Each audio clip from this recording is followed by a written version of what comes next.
Je donne donc la parole à Yves Contasso. Non. Léa Filoche. Non. Eh bien, j'en arrive à Daniel Simonet.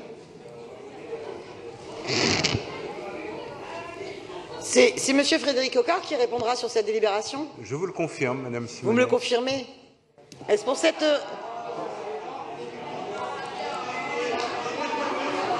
Comment? Hein? Non mais je sais pas, je pose cette question parce que, en fait, j'étais surprise par la délibération et je me disais que si M. Contasso et Mme Filoche étaient inscrits, c'est peut-être qu'il y avait un débat interne au nouveau groupe, ou bien alors que M. Frédéric Coquart, malgré son mandat d'adjoint sur ce sujet, peut-être était en désaccord et que quelqu'un d'autre répondrait. Mais c'est vrai que comme présentation pour Génération de notre conception de la politique après avoir quitté le Parti socialiste, je ne trouvais pas ça forcément très marquant, quoi. Parce que proposer une convention de parrainage spectacle pour le 31 décembre avec Monoprix, je ne vois pas trop où est la rupture, en fait. J'ai un peu du mal à comprendre. Parce que franchement, cette délibération, elle est vraiment surprenante. Faire une grande fête sur les Champs-Élysées avec un spectacle pyrotechnique, bon déjà ça manque totalement d'originalité, hein, excusez-moi, mais bon, c'est surtout le faire avec un parrainage avec Monoprix, je suis énormément surprise. Surtout vu les conditions de ce parrainage avec Monoprix. Des conditions où, pour la somme seulement de 50 000 €, eh bien, Monoprix va pouvoir avoir son logo partout, va pouvoir avoir des espaces à l'hôtel de ville gracieusement accordés, les droits à l'audiovisuel. Donc on va avoir Monoprix partout. Juste au moment où, ça tombe bien, Monoprix a bien développé son nouveau magasin ouvert de 9 h à minuit toute la semaine et de 10 h à minuit le dimanche. On est vraiment là dans le symbole même de la valorisation des grandes enseignes sur la capitale, quoi. Voilà, dans toute sa splendeur. Alors, vous savez, il est possible que cette année, cette fête sur les Champs-Élysées soit particulière, et même si vous avez choisi que la thématique soit le rassemblement et la fraternité, ce sera peut-être le rassemblement, la fraternité, la justice fiscale et l'égalité. Cette année, ce sera peut-être gilets jaunes sur les Champs-Élysées. Et je doute que les gilets jaunes apprécient le symbole Monoprix et que ce soit ça qui colle le mieux à la thématique. Non, vous avez eu beaucoup de réflexions au niveau des gilets jaunes sur la défense du petit commerce contre les grandes enseignes. Renseignez-vous, c'est un débat en zone rurale extrêmement important et c'est un débat qui se pose aussi à Paris. On en a longuement débattu précédemment. Mais vous comprendrez bien que pour moi cette délibération elle n'est vraiment pas votable. Et je suis voilà, très déçue que Frédéric Coquart porte cette délibération. Voilà, vraiment, c'est une grande déception. Voilà, parce que je trouve que c'est une compromission sur le fond fort peu valorisante.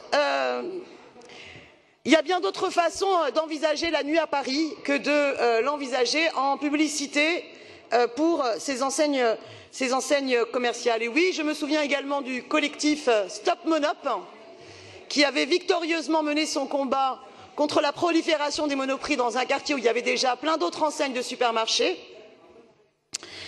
Alors Stop Monop, vous ne vous en réclamez pas, les choses sont claires.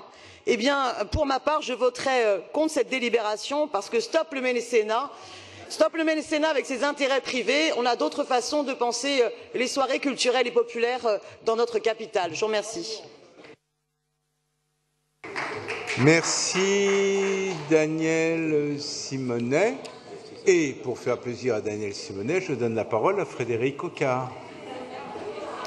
Je pense que certains auraient été déçus ici si je n'avais pas répondu sur cette délibération. Plusieurs choses et pour être un peu sérieux. La première chose, c'est que depuis un certain nombre d'années déjà dans cette ville, que ce soit pour des événements culturels ou des événements festifs, nous avons recours au ce qu'on appelle du mécénat ou ce qu'on appelle du sponsoring. Ce n'est ni la première fois ni la dernière fois que nous le faisons. Il y a un débat d'ailleurs dans nos rangs, je parle de la majorité, sur cette question-là, mais tous ceux qui feraient offre de surprise par rapport au fait que sur un événement qui est un événement populaire, qui est aussi un événement créatif, je le rappelle, un événement artistique, quand vous voyez la beauté des feux d'artifice, que ce soit celui du 31 décembre ou celui du 14 juillet, sont des événements qui sont des événements créatifs. Il y a aussi de la création à cet endroit-là. Eh bien, peuvent aussi bénéficier de sponsoring ou peuvent aussi bénéficier de mécénat. C'est le premier point. Vous avez pu voir, par exemple, sur Nuit Blanche ou sur d'autres événements que nous organisons, un certain nombre de sponsoring qu'on peut avoir là-dessus. Deuxième chose, oui, nous avons recours au sponsoring là-dessus, c'est normal. Ça permet à un moment donné aussi, par rapport à ces événements, de ne pas en payer l'intégralité et que ce que nous pouvons faire comme sponsoring sur cette question-là, sur ce type de mécénat, nous permette derrière de pouvoir mettre nos finances ailleurs qu'en payant intégralement l'ensemble de ces événements-là. Troisième chose, oui, il y aura un feu d'artifice le 31 décembre. Je l'espère bien, et j'espère bien qu'on pourra avoir des images de Paris sur les Champs-Élysées le 31 décembre, qui ne sont pas simplement les images de casse, et je ne parle pas des gilets jaunes, mais les images de casse qu'on peut avoir en ce moment. On a quand même un tout petit peu besoin de ça, du point de vue de Paris, de montrer à un moment donné que pour des lieux qui sont des lieux importants de la capitale, le 31 décembre, on peut aussi y faire la fête, s'amuser et célébrer le passage à l'année 2019. Donc j'espère bien que nous pourrons avoir un feu d'artifice de ce point de vue-là. Autre élément, le partenariat. Alors, je vous rassure, il ne s'agit pas d'avoir, comme on a eu Zidane président sur l'Arc de Triomphe, Monoprix, acheté chez Monoprix sur l'Arc de Triomphe. Il y a un partenariat qui est un partenariat encadré par la Convention, avec une discussion que nous avons pu avoir qui, effectivement, je dois le reconnaître, nous aurions pu avoir un prix peut-être plus important de la part de Monoprix là-dessus, mais je rappelle, pour ceux qui l'ignoreraient ou ceux qui ne regarderaient pas un peu autour d'eux, qu'en ce moment, sur les questions du mécénat, c'est un peu compliqué. C'est un peu compliqué, c'est même une conséquence de la question de la fin de l'ISF, puisque le mécénat et le sponsoring sur ce type de choses permettaient à un moment donné à des enseignes ou à des endroits où il y avait effectivement des financements de pouvoir défiscaliser ce type de choses et leur permettait à un moment donné de pouvoir par rapport aux impôts, de pouvoir le défiscaliser. Vous le savez, il y a une baisse du mécénat et du sponsoring extrêmement forte dans ce pays, et effectivement là-dessus, eh bien, peut-être qu'on a, sur la question de cette convention, négocié ce qu'on a pu négocier de ce point de vue-là, qui n'est pas complètement indéniable. C'est 10% du prix qu'on fait baisser, Monsieur Bouteau, pour vous répondre par rapport à ça. Ça nous permet de mettre ces 10% ailleurs. Dernière chose sur Monoprix. Oui, c'est une grande enseigne. Effectivement, c'est une grande enseigne qui, par rapport à son développement à Paris et par rapport aux autres grandes enseignes, respecte un tout petit peu plus le code de travail et la législation que les autres, même si elle y est parfois contrainte par le tribunal de devoir le faire, mais elle finit par le faire, Madame Simonet, et vous le savez très bien. Sur la question qui est la question, on va dire, du développement durable, c'est aussi une enseigne qui, de ce point de vue-là, en fait plus que les autres. Elle a choisi d'ailleurs, comme première enseigne généraliste, de commercialiser des produits bio à partir de 90 et de créer sa propre marque en 94. Elle fait des efforts sur la question de la livraison et la question du circuit court, et elle a développé cette enseigne il y a peu, elle a développé une enseigne du Made in France, et un certain nombre de personnes savent dans cette salle que la question du Made in France me tient particulièrement à cœur.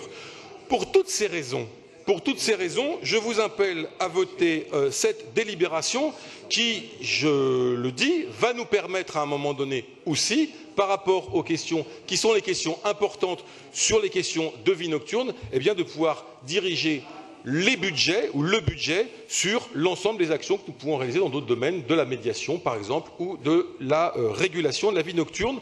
Je vous remercie. Merci, Monsieur le maire. Je mets aux voix le projet d'ICOM 48. Qui est pour? Qui est pour? Levez bien la main. Merci. Qui est contre? Très bien. Qui s'abstient? Il est adopté.